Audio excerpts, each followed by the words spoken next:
Hello. Hello मेरे प्यारे प्यारे विद्यार्थियों, है ना।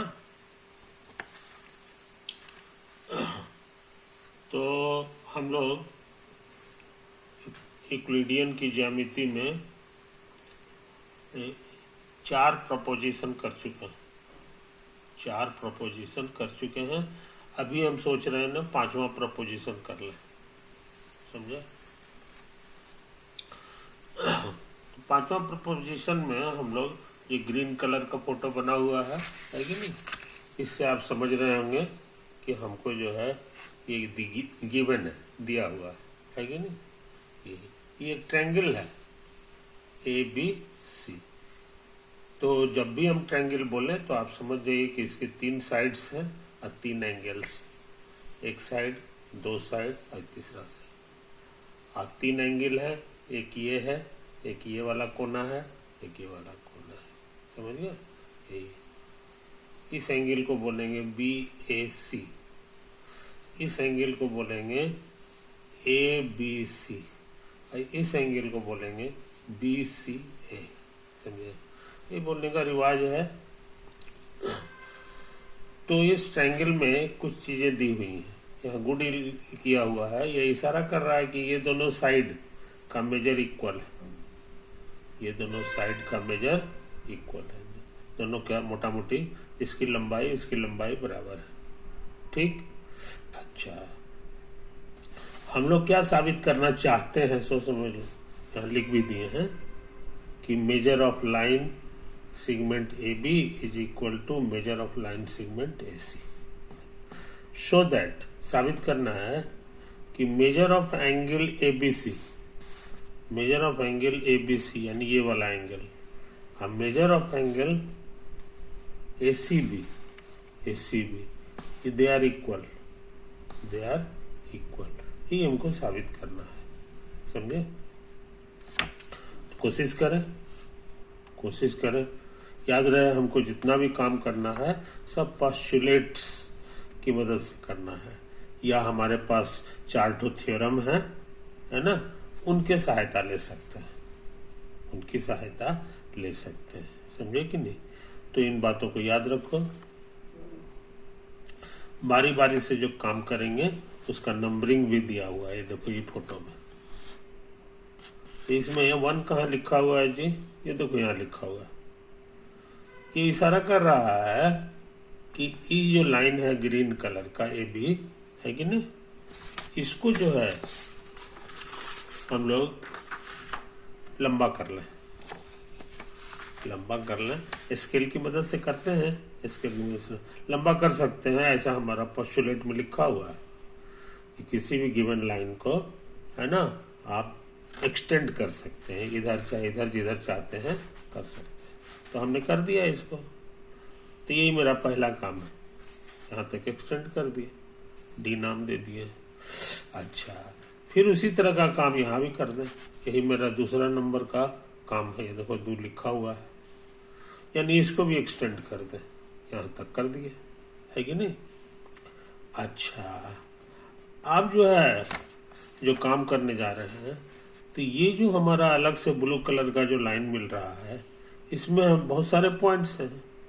तो कोई एक पॉइंट को हम लोग ले लें, टेक एनी पॉइंट है, समझे।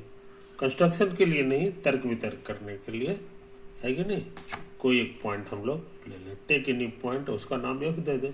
यही मेरा तीसरा नंबर का काम हो गया, समझ गया। कोई दिक्कत नहीं। यहां से यहां तक का जो दूरी होगा, नहीं 3 के बाद 4 चाहिए ना। हाँ, तो अब देखो तुम्हारे पास जो है ना, ये इतना बड़ा एगो लाइन मिल गया तुमको, इतना बड़ा एगो सेगमेंट मिल गया तुमको, है कि नहीं। और ये जो है अलग से लाइन है, बड़ा साइज का लाइन है। ये वाला लाइन तुम्हारा बड़ा साइज का पहले से है कि नहीं। तो याद करो प्रपोजिशन 3 जो है वो कहता था कि आपको एक लाइन का टुकड़ा दिया हुआ है और एक बड़ा साइज का लाइन दिया हुआ है, तो इसी साइज का आप यहाँ पर एक टुकड़ा बना ले सकते हैं।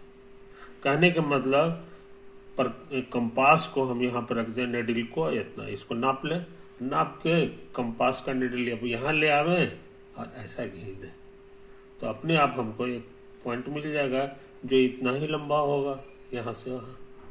तो इसको एक्स नाम दिए हैं तो ये भी एक्स हो जाएगा, समझ गए। तो ऐसा पॉइंट हमको मिल सकता है। ये इसका सहारा कौन सा है? तो सहारा प्रोपोजिशन 3 है। प्रोपोजिशन कहता है कि इससे आप ऐसा पॉइंट आपको मिल जा सकता है ना, वही गारंटी देता है। तो हम लोग का यही हो गया चौथा काम, समझ गए जनाब। चौथा काम हो गया। चौथा के बाद हमारा पांचवा काम है। पांचवा काम क्या है कि ये दूरी को हम लोग शॉर्ट में एक्स नाम दे दिए थे। ये जो आया है ना, इस सेगमेंट का जो मेजर है इसको एक्स नाम दिए। अब वही वाला यहाँ भी आ जाएगा। तो पांचवा काम और छठा काम हो गया। ये भी इसका भी मेजर एक्स हो गया, समझे। कोई दिक्कत? इसी बहाने आप क्या हम लोग जान गए कि ऐसा है। एक काम और हम लोग यहाँ किए हैं, छठा के बाद सातवां काम, कि यहाँ से यहाँ तक का जो लेंथ है माने मेजर है उसको हम लोग ए नाम दे दिए, समझे। ये मेरा सातवां काम हो गया। आठवां काम है कि इसका भी लेंथ हमारा ए होगा, जितना ही है इतना ही। इसलिए कि क्वेश्चन में दिया हुआ है, ये मेरा क्वेश्चन में दिया हुआ है कि ये दोनों का लेंथ इक्वल है। तो जितना मेजर इसका होगा उतना इसका होगा। इसका ए है तो ये भी ए होगा। तो कहने का मतलब कि हमको ये भी ए हो गया, ये भी हो गया। तो 8 काम हम लोग कर चुके, समझे। बस 8 ही काम इसमें करना था। अब हम लोग दूसरा फोटो बनाने जा रहे हैं। ये काफी गंदा हो गया है।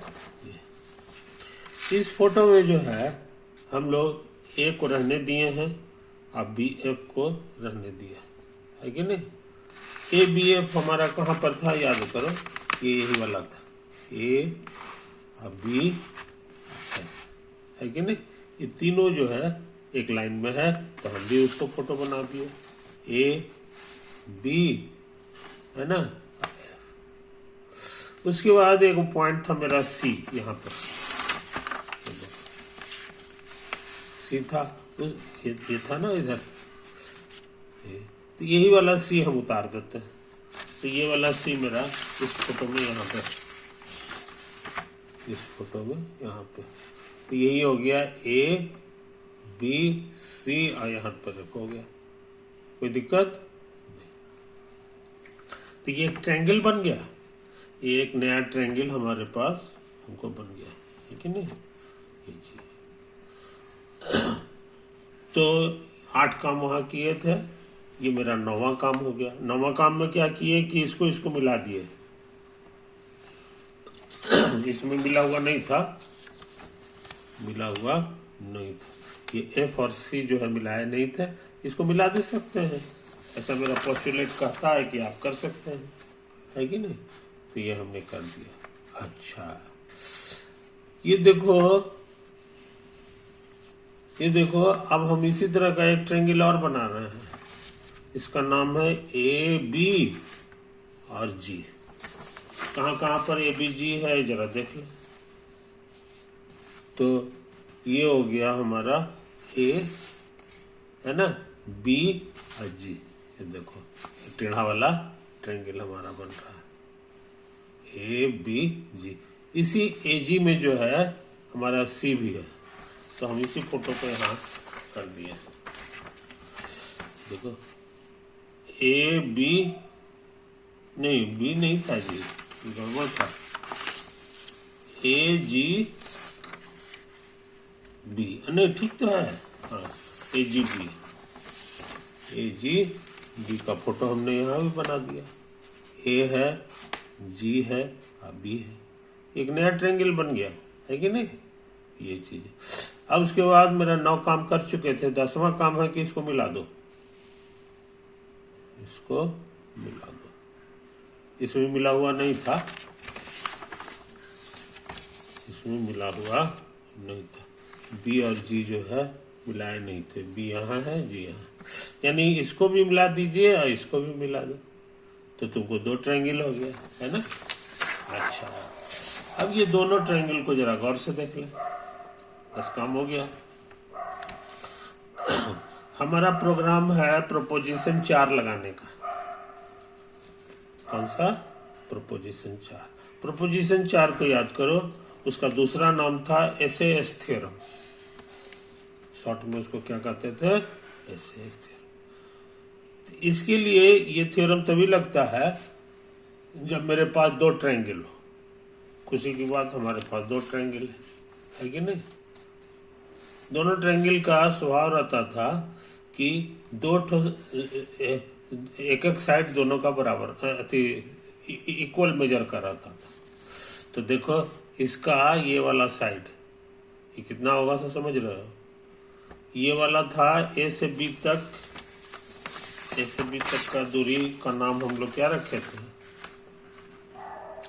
ए से बी तक का दूरी का नाम था ए, और बी से एफ तक का दूरी का नाम था एक्स। तो यहां से यहां तक का जो दूरी हो जाएगा वो दोनों का जोड़ हो जाएगा, ए प्लस एक्स हो जाएगा। समझे? तो वही तो हम लिखे हैं कि ए जी ए एफ जो है यहाँ पर, ये मेरा ए प्लस एक्स है कि नहीं? अच्छा, अब इसको जरा सा देखो, ए से जी तक, ए से जी तक, तो यहाँ भी वही हाल है। ये दूरी ए है और ये दूरी एक्स है, तो पूरा हो जाएगा ए प्लस एक्स। तो ए जी हमारे लिए ए प्लस एक्स हो गया। ए जी हमारा कितना हो गया? ए जी ए प्लस एक्स हो गया, है कि नहीं? तब तो ये साइड, ये भी ए प्लस एक्स है, ये भी ए प्लस एक्स है। इसका माने ये साइड और ये साइड सेम हो गया, इक्वल हो गया, इसीलिए गुड लगा दिए, है ना? दो एक्स एका को दोनों का जो है सेम हो गया, है कि नहीं? तो ये, और ये वाला देखो, ए से बी तक का, ए से सी तक का लेंथ, तो ए से सी तक का लेंथ हम यहाँ से जानते हैं कि ए के बराबर है, और ए से बी तक का भी लेंथ ए ही है। ये दोनों बात को लिख दो। ए से बी तक का जो लेंथ है ये ए हो गया, ए से सी के, इसका माने ये साइड और ये साइड सेम है। समझे जनाब? तो ये दो ट्रायंगल की विशेषता है कि एका को साइड दोनों का सेम हो गया, है कि नहीं? अब बीच का इंक्लूडेड एंगल, इन दोनों के बीच का इंक्लूडेड एंगल ये कहलाएगा, है कि नहीं? तो ये एंगल को हम ऐसे भी बोल सकते हैं बी ए सी, ये बी ए सी है। अच्छा, और इसको बोलो, ये जो एंगल है इसको यहाँ सी है कि नहीं? तो बी ए सी इसको भी कह सकते हैं। कहने का मतलब ये दोनों सेम एंगल है, दोनों सेम एंगल है, इसीलिए यहाँ गुड लगा दिए। तब तो एसएएस थ्योरम लग सकता है। एसएएस थ्योरम यही कहता था कि जहां दो साइड आपस में बराबर हो जाए और उनके बीच का कॉरस्पॉन्डिंग एंगल जो है, इंक्लूडेड एंगल जो है, वो इक्वल हो जाए, तो पूरा ट्रायंगल एक दूसरे को ढक लेता है, एक दूसरे को ढक लेता है। ढक देने का मतलब कि एक ट्रायंगल का जो 6 एलिमेंट होता है, समझे कि नहीं? 3 साइड और 3 लेंथ, वो सब जो है आपस में बराबर हो जाएगा। समझे जनाब? तो ये चीज समझ लो। कहने का मतलब अब हम वही थ्योरम लगाने जा रहे हैं, एसएएस थ्योरम। एसएएस थ्योरम कहता है कि दोनों ट्रायंगल कन्ग्रुएंट हो गया, एएफसी और ट्रायंगल एजीबी, ये सब कन्ग्रुएंट हो गया। कन्ग्रुएंट का मतलब होता है कि सब एक दूसरे का जोड़ीदार हो गया। ए की जगह पर मेरा ए है कि नहीं? उसी को इशारा किए, ए की जगह ए है, एफ की जगह जी है। ये देखो, ये जो मेरा एक कोना वाला है, इसका जोड़ीदार इसमें यहाँ है, तो एफ की जगह जी लिख दिए, एफ की जगह जी है, और सी की जगह बी है। सी हमारा ऐसा वाला था, ऐसा वाला कोना था, तो ऐसा वाला कोना इसमें यह है, तो सी की जगह बी हो गया, है कि नहीं? ये हो गया। अब इससे क्या होगा कि एंगल ए एफ सी बराबर इतना हो जाएगा। एंगल लिख दिए, ए एफ सी लिख दिए, है कि नहीं? ए जी बी लिख दिए। ए का जोड़ीदार ए का ए है, एफ के सामने जी है और सी के सामने बी। ये दोनों एंगल इक्वल हो गए, है कि नहीं? अब जरा फोटो में देखें, फोटो में देखें कि कौन सा एंगल है। AFC तुम्हारा जो है हमको लगता है यही वाला है जी, ये वाला AFC। अच्छा, ये वाला एंगल है AGB। देखो ये दोनों सेम एंगल हो गया, है कि नहीं। तो ये यहाँ तक हम लोग काम कर चुके हैं। अब बड़ा जरा सा काम है जो जल्दी से करने जा रहे हैं। यहाँ गौर से देखो कि जैसे जैसे हम F को B के नजदीक लेते चले जाएंगे, वैसे वैसे ये भी खसकते हुए G कहाँ चला जाएगा, C पर। F जाएगा B पर तो G चला जाएगा। तो हम लोग इसको करते हैं, F गया हमारा B पर तो G चला गया C पर। यही तो प्रूफ करना था। डन।